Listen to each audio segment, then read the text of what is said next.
մի հարցը առաջացել է ձեր նախորդ ասուլիսից հետո, երբ որ մեզ լրագրողներից քննադատում էին, ասում են իսկական հարցերը թողած, ուրիշ հարցեր եք գնում տալիս պարոն Քոչարյանին, այդ իսկական հարցերից մեկն է, իրենց փոխանցած հանրության, որը պարտքս եմ համարում փոխանցել։ Նախ ձեզ հարցնում են, ձեր կառավարման ժամանակ երբևէ ԱԱԾ-տնօրեն Կարլոս Պետրոսյանը ձեզ զեկուցել է, որ Նիկոլ Փաշինյանը հավաքագրված գործակալ է, թե չի զեկուցել։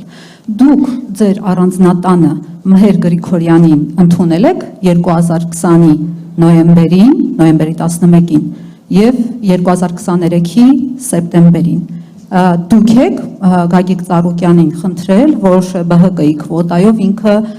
փոխվարչապետ դառնա Փաշինյանի մոտ։ Եղել է այնպիսի իրավիճակ, որ Մհեր Գրիգորյանը ուզենա դուրս գա, դուք ինչ-ինչ ձևերով համոզեք, որ ինքը այնուամենայնիվ մնա եւ շարունակի աշխատել։ Սա այդ հարցերից մեկն է։ Մի րոպե, մեկը Կարլոս Պետրոսյան, ես կհիշեցնեմ։ Ինչ։ Կարլոս Պետրոսյան։ Հերթով գնանք, լավ, մեկ Կարլոս Պետրոսյան, մեկը Մհեր Գրիգորյան, մյուսը եթե կարելի հարցնեմ եւս մամ, էլի։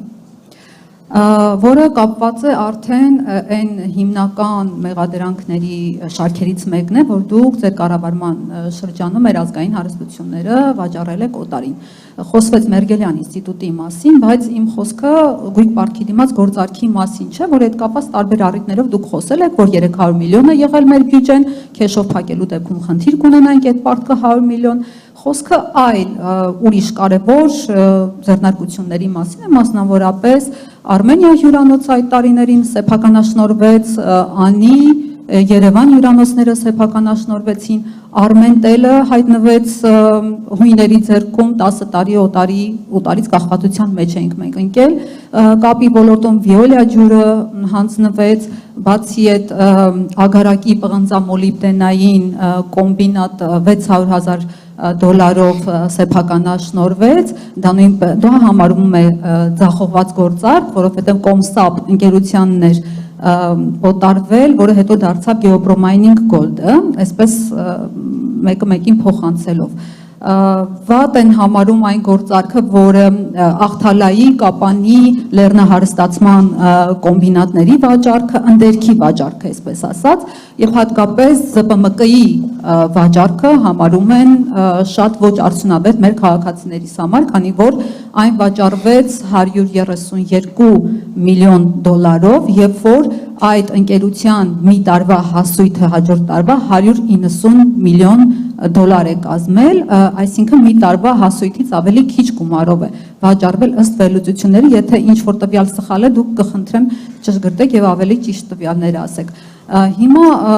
հարցս հետևյալն է, չկա զղջում, որ մեր հանրային սեփականությունը, մեր հանրային միջոցները, մեր ազգային հարստությունները ժամանակին օտարվել են, այս շարքի մեջ նաև Պեռնո Ռիկարի մասով նշեմ, այստեղ մի տեսակ սխալ կա, ես հետևել եմ ձեր բացատրություններին, դուք ասել եք ռուսներն էլ էին ուզում կոնյակի գործարանը վերցնել, բայց մենք ֆրանսիացիներին տվեցինք, որովհետև մոտեցումն այն էր, որ հետո կոնյակ բրենդը մենք կարողանանք օգտագործել, բայց հիմա մենք տեսնում ենք փաստացի, մենք փաստի առաջ ենք, այդ բրենդը չենք կարողանում օգտագործել, նաև այդ մասով խնդիր ունենք։ Չկա զղջում, որ մեր սեփականությունը հանձնվել է օտարներին, շնորհակալություն։ Լավ։ Կարլոս Պետրոսյանի հետ երբեք որևէ խոսակցություն Նիկոլ Փաշինյանի մասին չի եղել, որովհետև այն ժամանակ Նիկոլ Փաշինյան երևույթ չի եղել։ Հասկանում եք, ով էր Նիկոլ Փաշինյանը։ Ես ընդհանրապես Նիկոլ Փաշինյանի հետ շփում բան չեմ տեսել այդ մարդու, ասենց որ ասել ժիվո էլի, ինչ բանի վրա, ինքը ինձ չի հետաքրքրել ընդհանրապես։ Մհեր Գրիգորյանը ես տեսած չկամ, խոսած չկամ ընդհանրապես։ Ես չգիտեմ որտեղից է այդ ինֆորմացիան, թե Մհեր Գրիգորյանը ես ինչ որ բանի մեջ համոզել եմ, քան ինքը իմ տունն է եղել։ Տեսած չկամ, անծանոթ եմ։ Երրորդ հարցը մի քիչ շատ մեծ հարց էր։ Նայեք,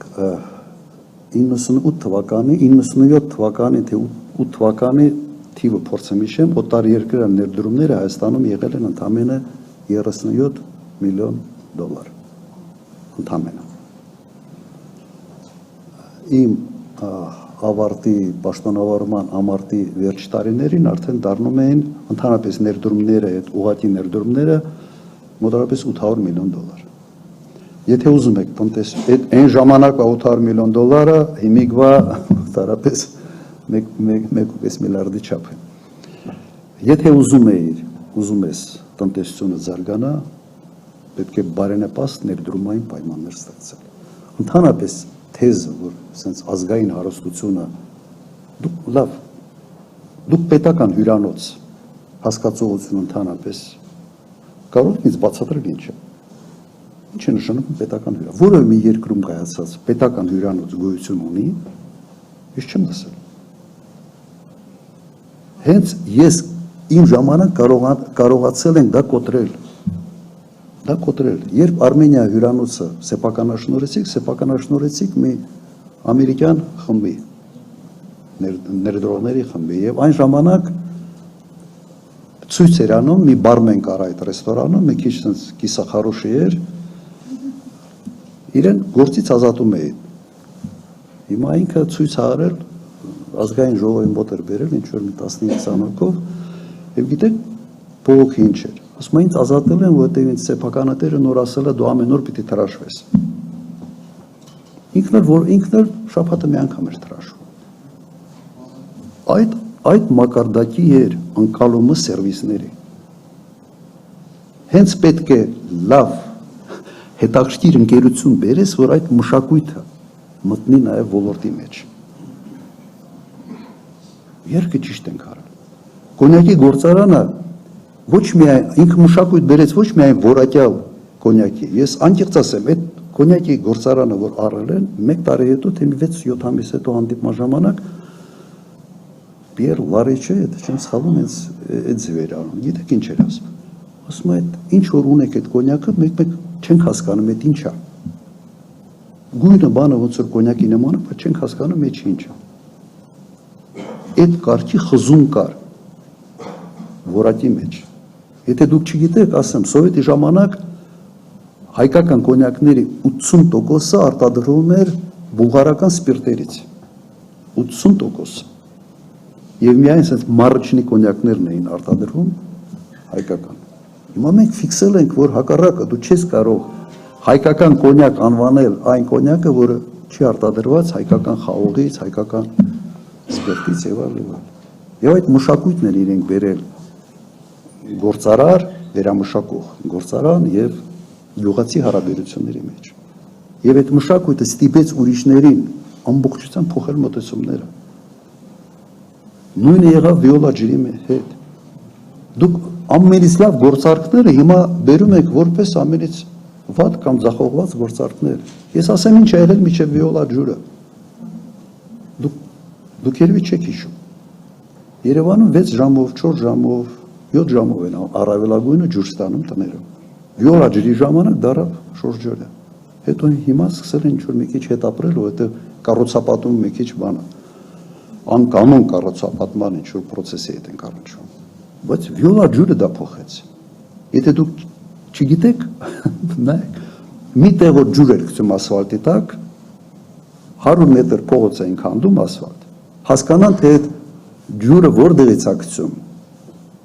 Որտեղ հողովակը ջրի տակ է, չի երևում, չէ՞։ Օրինակ ինձ համար սա բան էր, հայտնաբերություն էր, ինչ է նշանակում ժամանակակից կառավարում։ Պարզվեց իրենք սարք ունեն, այդ սարքը բերում են, այդ ասֆալտով տանում են, ինքը ցույց է տալիս, թե այդ հողովակը որտեղից է ջուր գցում, վերևից։ Տիրախային հանում են փոխապ։ Սա ես մի շատ պարզ, sense պրիմիտիվ օրինակ եմ բերում, բայց օտարերկրյա ներդրումների նաև նպատակը այդ մշակույթը, այդ տեխնոլոգիան բերելն էր, եւ արել ենք սա։ Վիոլա ջուրը իմիջիալից կոնցեսիոն ավելի շատ դե պայմանագիր է։ Եվ այսպես շարունակ, ես կարող եմ բոլոր գործարքների վերաբերյալ ասել, իմ ժամանակ չի եղել, որ սեփականաշնորհվի ու չաշխատի։ Չի եղել։